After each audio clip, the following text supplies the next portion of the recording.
रायगड महाराष्ट्रासह देश विदेशातील ताज्या बातम्या पाहण्यासाठी मॅक्स इंडिया लाईव्ह चॅनलला सबस्क्राइब करा आणि बेल आयकॉन दाबायला विसरू नका। अभिवादन करतो। आज 26 नोव्हेंबर हा संविधान दिवस आहे आणि भारताचं संविधान या दिवशी संपूर्ण देशाने स्वीकारलं। भारताची प्रगल्भ लोकशाही संविधानाने मिळाली। जगातलं सर्वात मजबूत संविधान भारताला मिळालं। 140 कोटी भारतीय विविध समाजाचे विविध धर्माचे लोक आता संविधान स्वीकारल्यापासून एकत्रित कुटुंब म्हणून या देशामध्ये राहतात आणि अशा संविधान दिनी आपण या ठिकाणी महामानव डॉक्टर बाबासाहेब आंबेडकरांना मी अभिवादन करतो। आणि नागपूर जिल्ह्यात महाराष्ट्रामध्ये संविधान दिनानिमित्त आम्ही असा निर्णय केला। माननीय मुख्यमंत्री देवेंद्र फडणवीसजींनी सूचना दिली की संविधानाची जी प्रत आहे ही प्रत नागपूर जिल्ह्याच्या नागपूर शहरात आणि महाराष्ट्रातल्या प्रत्येक घरी जावी। संविधानाची उद्देशिका ही आम्ही प्रत्येक घरी देण्याचा निर्णय करतो आहे। विद्यार्थ्यातील शाळेतील विद्यार्थ्यांना सुद्धा जी संविधानाची उद्देशिका आहे ती आम्ही घरोघरी पोहोचवणार आहे, जेणेकरून विद्यार्थ्यांना आणि जनतेला संविधानाबद्दलचं त्या ठिकाणी संपूर्ण माहिती त्या ठिकाणी असली पाहिजे म्हणून आम्ही निर्णय केलेला आहे। प्रचाराचा दौरा आहे तुमचा, आज गृहभेटी आणि लोकसभा। मी आज नरखेड, काटोल, कळमेश्वर, सावनेर आणि खापा या 5 नगरपालिकेला जातो आहे। सकाळी आज मी महादुला नगरपालिकेला आलो आहे। मला विश्वास आहे की नागपूर जिल्ह्यात, विदर्भामध्ये आणि महाराष्ट्रामध्ये 2/3 बहुमताने 51% मतं घेऊन महायुती जिंकेल। आदित्य ठाकरे महाजन आणि खडसे यांच्या वादात माझं सँडविच होत असल्याचं रक्षा खडसे यांनी वक्तव्य केलेलं आहे। आणि आता काही त्यामध्ये रक्षाताई काय बोलल्या मला माहिती नाही, आपण सांगताय। पण शेवटी कधी पारिवारिक संबंध असल्यामुळं त्यांना कधी असं होतं की बाबा रक्षाताई आता खडसे साहेबांची सूनबाई आहे, त्यामुळं थोडं असं नेहमी बघण्यात जातं। पण मला वाटतं की रक्षाताई ह्या प्रगल्भ आहेत। रक्षाताई कधी परिवारवाद त्या ठिकाणी करत नाही। गिरीश भाऊसुद्धा या ठिकाणी कधी त्यांना असं क्रिटिसाईज करत नाही। पण मला असं वाटतं की काहीतरी गैरसमजातून हे कोणतरी विधान केलं असेल। मुंबईमधले जे उभाटाचे नेते आहेत, सर्व नेते, मोठे नेते प्रचार करतायत। महाविकास आघाडीचे नेते, काँग्रेसचे तुरळक नेते सोडले तर प्रचारात दिसून येत नाही, फरक दिसत आहे दोन्ही आघाड्यांत। 2029 मध्ये काँग्रेस पार्टी किंचित होणार आहे। देशातली सर्वात लहान पार्टी काँग्रेस असणार। काँग्रेसमध्ये विसंवाद आहे, म्हणजे कोणी कोणाशी बोलायला तयार नाही, कोणी नेते एकामेकाचं तोंड पाहायला तयार नाही।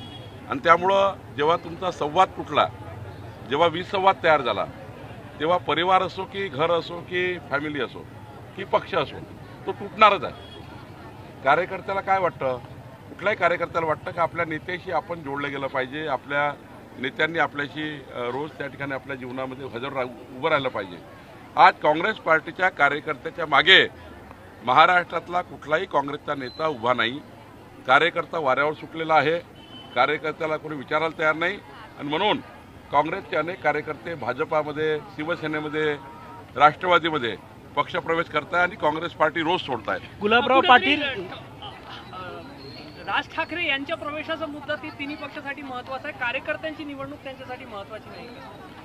तेच सांगतोय, त्यांना वाटतं की नेत्याचा जमावडा तयार केल्याने निवडणुका जिंकता येतं असं त्यांना वाटतं। आम्हाला जनतेवर विश्वास आहे। जनतेच्या कामाकरता आम्ही जर आमचं आयुष्य दिलं, जनतेचे प्रश्न सोडवले, तर जनता ही मतदाराच्या माध्यमातून आमच्यासमोर उभी राहते। या महाराष्ट्राच्या जनतेने 3,18,00,000 मतं देवेंद्र फडणवीस सरकारला दिले। कारण काय आहे की जनतेला माहिती आहे की मोदीचं सरकार, देवेंद्र फडणवीसचं सरकार आलं तर डबल इंजिन सरकारच महाराष्ट्राचा विकास करू शकतं। आणि महाजुलाच्या जनतेला माहिती आहे की ते नगराध्यक्ष भाजपचा आला तरच केंद्र सरकार, राज्य सरकार आणि महादुला नगरपालिका हा विकास करू शकतो। म्हणून जनतेचा विश्वास हा विकासावर आहे। गुलाबराव पाटील म्हटले की आमच्याकडे नगर विकास खातं आहे, 1 तारखेला बाहेर झोपा लक्ष्मी येणार आहे। नाही, शेवटी निवडणुकीमध्ये बोलावं लागतं, पण कुठलाही निधी हा देवेंद्रजी, एकनाथजी, अजितदादा असे मिळून ठरवतात कोणाला किती निधी द्यायचा, कोणत्या नगरपालिकेला काय द्यायचं। त्यामुळं ते निवडणुकीचे भाषणं असतात, पण निधीबद्दल मात्र तिघही मिळून ठरवतात. आदित्य ठाकरे असेल, अमेरिया पेडणेकर कंपनीला असेल, यांच्या मतदारसंघामध्ये 6,500 8,000 असे दुबार मतदार आहेत. मुंबईमध्ये एकाच मतदाराचं नाव 103 वेळा असल्याचं समोर आहे. मी तेच सांगतोय की 103 वेळा नाव असलं तर एकच वेळा मतदान होणार आहे. शेवटी निवडणूक आयोगाने एकदा तुम्हाला मतदान करताना त्या ठिकाणी शाई लावली की मग तुम्हाला मतदानाला जाता येत नाही. 10 नाव राहू की 15 नाव राहू, पण ही यादी स्क्रॅप केली पाहिजे. SIR आला पाहिजे. जे लोक मयत झाले आहेत, ज्याचे दुबार नाव आहे, ज्याचे तिबार नाव आहे, ते काढले पाहिजे. आणि हे नावं काढून या ठिकाणी जे आत्ता लाईव्ह लोक आहेत, जे लोक त्या भागात राहतात, त्या भागातल्या लोकांचे नाव टाकले पाहिजे. एकंदरीत घरोघरी जाऊन पुन्हा एकदा मतदार यादीचं पूर्ण ही यादी स्क्रॅपच केली पाहिजे आणि पूर्ण पुनर्निरीक्षण केलं पाहिजे. पूर्ण या ठिकाणी SIR केला पाहिजे असं मला वाटतं. अमेरिया कंपनीला 4 तारखेपर्यंत मुदतवाढ दिलेली आहे. नैसर्गिक न्याय दिला आहे आमच्या अधिकाऱ्यांनी. 2 किंवा 3 वेळा नोटीस द्यावी लागते नियमामध्ये. जर नोटीस दिली नाही तर त्या ठिकाणी त्यांना ते कोर्टात जाऊ शकतात. म्हणतात की आम्हाला वेळच दिला नाही. पुन्हा त्या ठिकाणी त्यांना संधी आम्ही देत नाही आहे.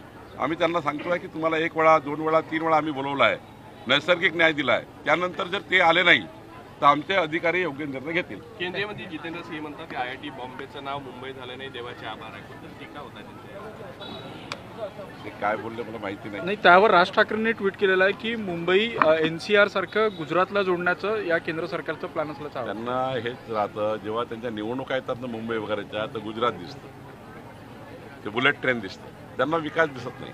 काहीतरी कुठं जोडायचं, कुठं काय करायचं.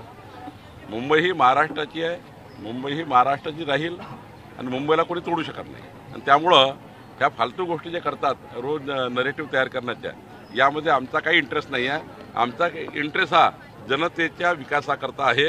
आम्ही जनतेचा विकास घडवू आणि महाराष्ट्रामध्ये विकसित महाराष्ट्राचा संकल्प राबवू. भाजपच्या सगळ्या प्रचार सभांमध्ये आता इथे महिला अग्रेसर आहे, लाडक्या बहिणी अग्रेसर आहे, हिरिहिरीनं भाग घेत आहे, प्रचारातही उतरलेले आहे. लाडक्या बहिणी 2.5 कोटी लाडक्या बहिणीसाठी महाराष्ट्र सरकारने, जसं छत्तीसगड सरकारने, मध्य प्रदेश सरकारने मजबूतीने 25 वर्ष योजना सुरू ठेवली आहे.